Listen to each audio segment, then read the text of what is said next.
Hello, people. I hope all of you are doing well and in good health. So, let's begin.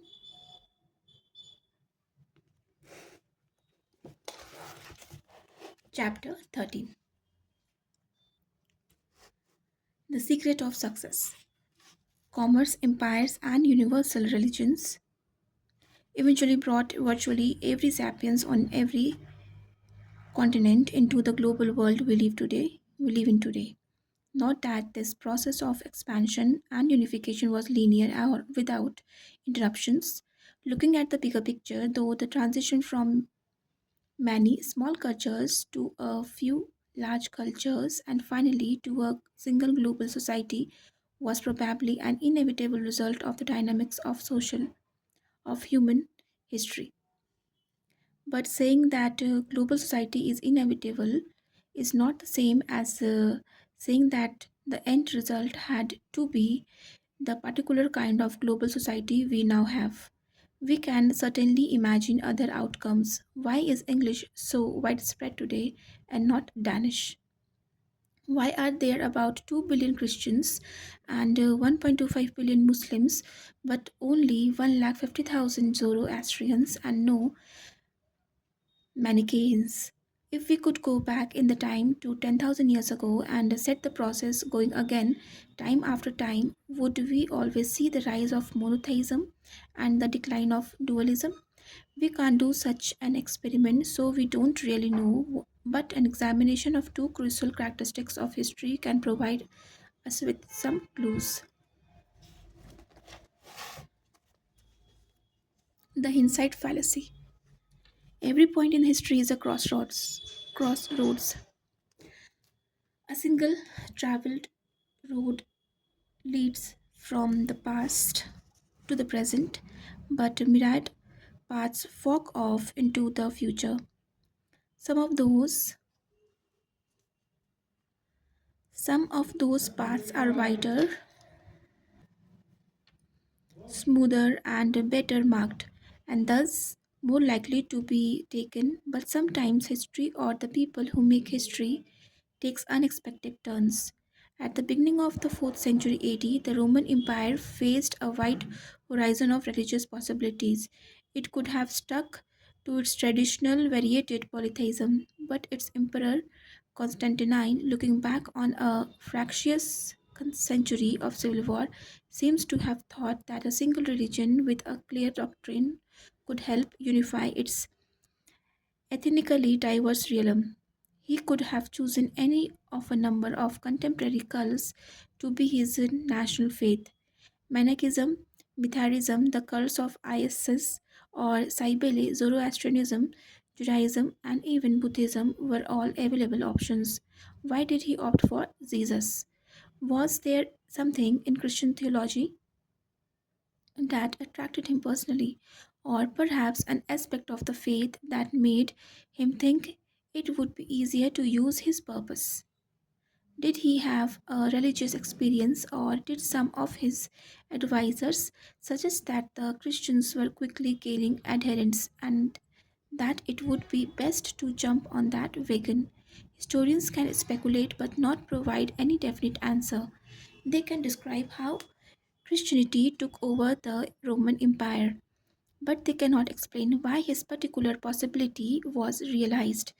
What is the difference between describing how and explaining why? To describe how means to reconstruct the series of specific events that led from one point to another. To explain why, even why, means to find causal connections that account for the occurrence of this particular series of events to the exclusion of all others. Some scholars do indeed provide deterministic explanations of events such as the rise of Christianity. They attempt to reduce human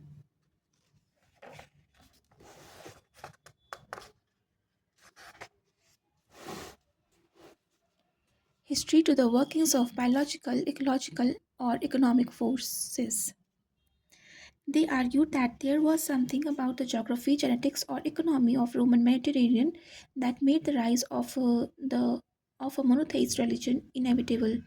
Yet most historians tend to be skeptical of such deterministic theories. This is one of the distinguishing marks of history as an academic discipline. The better you know a particular historical period, the harder it becomes to explain why things happened one way, not another. Those who have only a superficial knowledge of a certain period tend to focus only on on the possibility that was eventually realized. They offer a just so story to explain with hindsight why that outcome was inevitable.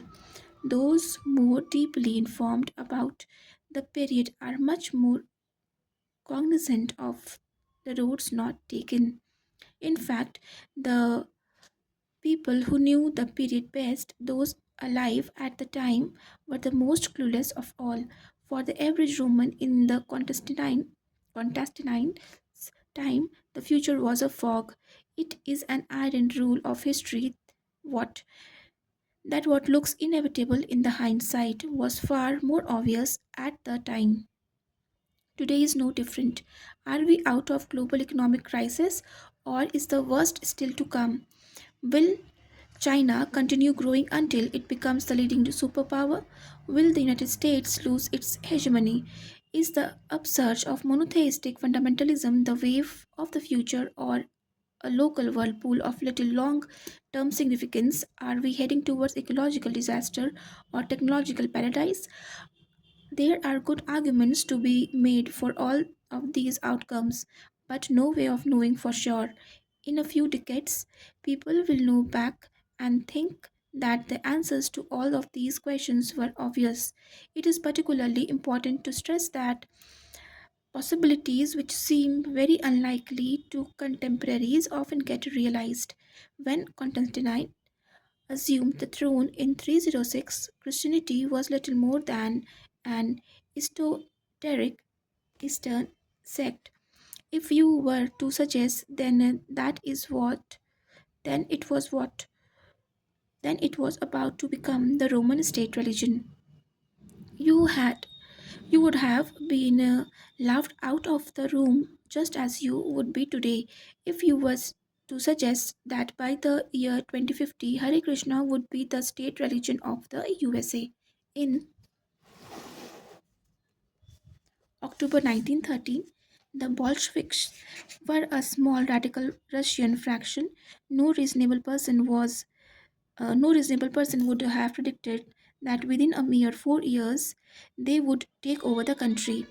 In AD 600, the notion that a band of desert dwelling Arabs would soon conquer an expanse stretching from the Atlantic Ocean to India was even more preposterous. Indeed, had the Byzantine army been able to repel the initial onslaught, Islam would probably have remained an obscure cult of which only a handful of cognoscenti were aware. Scholars would then have a very easy job explaining why a faith based on a revelation to a middle aged Meccan merchant could never have caught on. Not that everything is possible. Geographical, biological, and economic forces create constraints, yet these constraints leave ample room for surprising developments which do not seem bound by any deterministic laws. This conclusion disappoints many people who prefer history to be deterministic. Determinism is appealing because it implies that our world and our beliefs are a natural and inevitable product of history. It is natural and inevitable that we live in nation states, organize our economy along capitalist principles, and fervently believe in human rights. To acknowledge that history is not deterministic, to the acknowledge that it is just a coincidence that most people today believe in nationalism, capitalism, and human rights.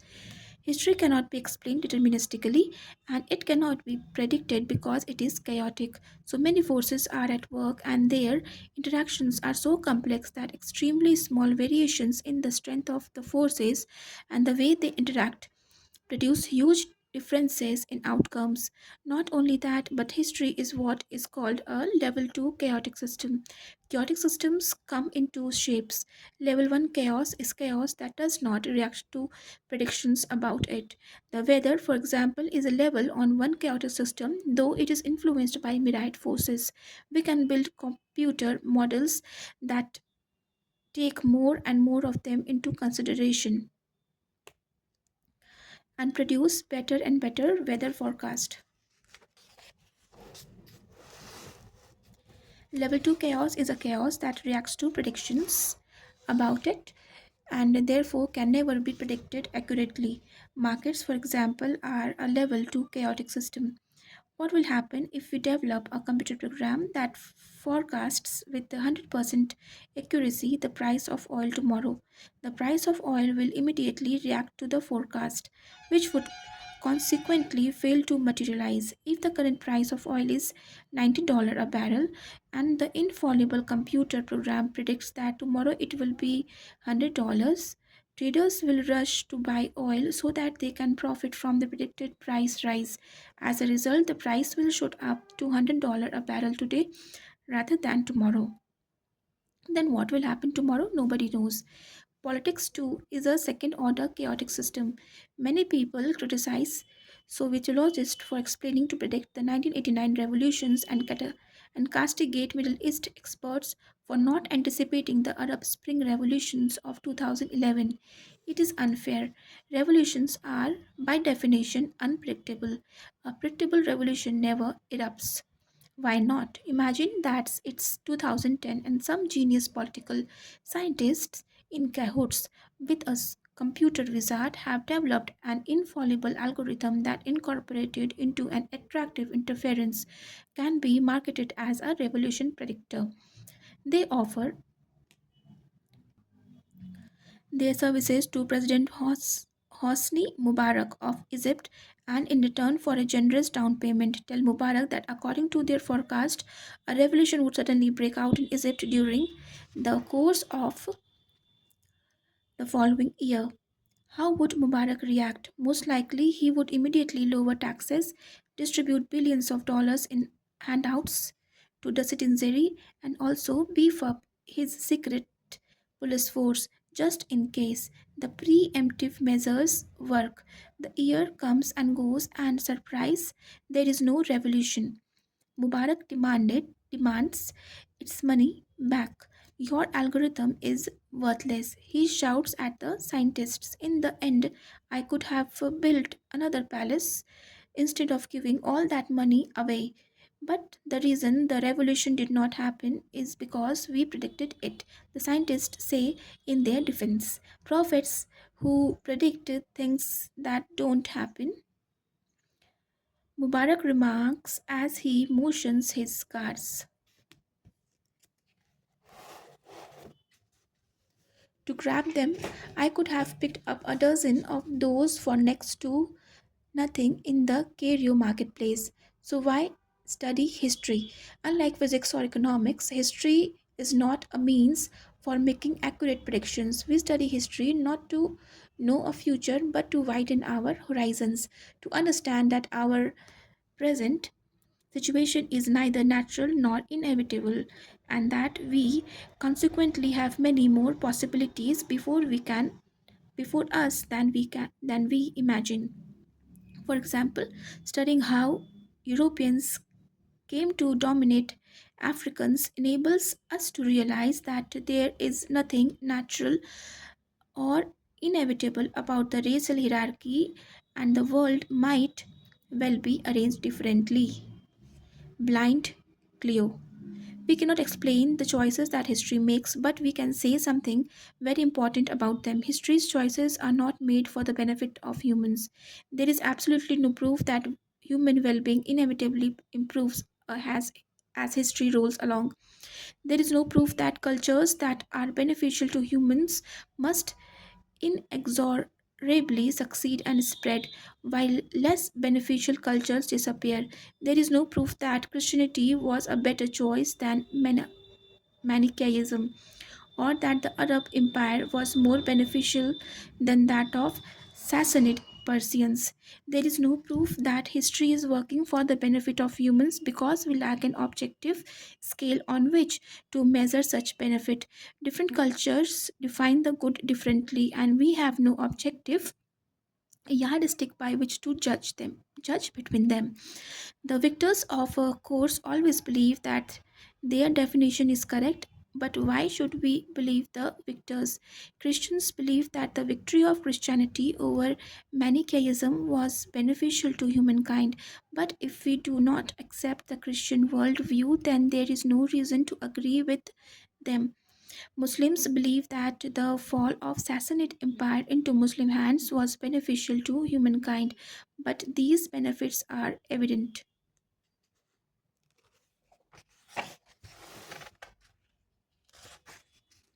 only if we accept the Muslim worldview. It may well be that we would have all be better off if Christianity and Islam had been forgotten or defeated. Ever more scholars see cultures as a kind of mental infection or parasite, with with humans as its unwitting host. Organic parasites, such as viruses, live inside the body of their host. They multiply and spread from one host to other, feeding off their hosts, weakening them, and sometimes even killing them. As long as the host live long enough to pass along the parasite, it cares little about the condition for its host. In just this fashion, cultural ideas live inside the minds of human. They multiply and spread from one host to another, occasionally weakening the host and sometimes even killing them. Cultural ideas such as belief in Christian heaven above the clouds or communist paradise here on earth can compel a human to dedicate his or her life to the spreading that idea, even at the price of death. The human dies, but the idea spreads. According to this approach, cultures are not conspiracies concocted by some people in order to take advantage of others, as Marxists tend to think. Rather, cultures are mental parasites that emerge accidentally and thereafter take advantage of all people infected by them. This approach is sometimes called memetics. It assumes that just an organic evolution is based on the replication of organic information units called genes. So, cultural evolution is based on the replication of cultural information units called memes. Successful cultures are those that excel in reproducing their memes, irrespective of the costs and benefits to their human hosts. Most scholars in the humanities disdain memetics, seeing it as an amateurish attempt to explain cultural processes with crude biological analogies. But many of these same scholars adhere to memetics' twin sister postmodernism. Postmodernist thinkers speak about discourses rather than memes as the building blocks of culture, yet they too see cultures as propagating themselves with little regard for the benefit of humankind. For example, postmodernist thinkers describe nationalism as a deadly plague that spread throughout the world in the 19th and 20th centuries, causing wars, oppression, hate, and genocide. The moment people in one country were infected with it, those in the neighboring countries were also likely to catch the virus. The nationalist virus presented itself as being beneficial for humans, yet it has been beneficial mainly to itself. Similar arguments are common in the social sciences under the aegis of game theory. Game theory explains how in multiplayer system views and behavior patterns that harm all players nevertheless manage to take root and spread. Arms races are a famous example. Many arms races bankrupt all those who take part in them without really changing the military balance of power. When Pakistan buys advanced aeroplanes, India responds in kind. When India develops nuclear bombs, Pakistan follows suit. When Pakistan enlarges its navy, India counters. At the end of the process, the balance of power may remain much as it was, but meanwhile, billions of dollars that could have been invested in education or health are spent on weapons. Yet the arms race dynamic is hard to resist. Arms racing is a pattern of behavior that spread itself like a virus from one country to another, harming everyone, but benefiting itself under the evolutionary criteria of survival and reproduction. Keep in mind that an arms race, like a gene, has no awareness. It does not consciously seek to survive and reproduce. It spread its spread is the unintended result of a powerful dynamic. No matter what you call it, game theory, postmodernism, or mimetics, the dynamics of history are not directed towards enhancing human well being. There is no basis for thinking that the most successful culture in history are necessarily the best ones for Homo sapiens. Like evolution, history disregards the happiness of individual organisms. The individual humans, for their part, are usually too ignorant and weak to influence the course of history to their own advantage.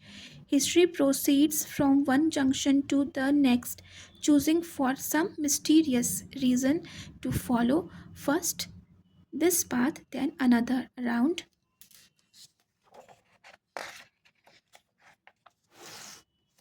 AD 1500, history made its most momentous choice, changing not only the fate of humankind but arguably the fate of all life on earth.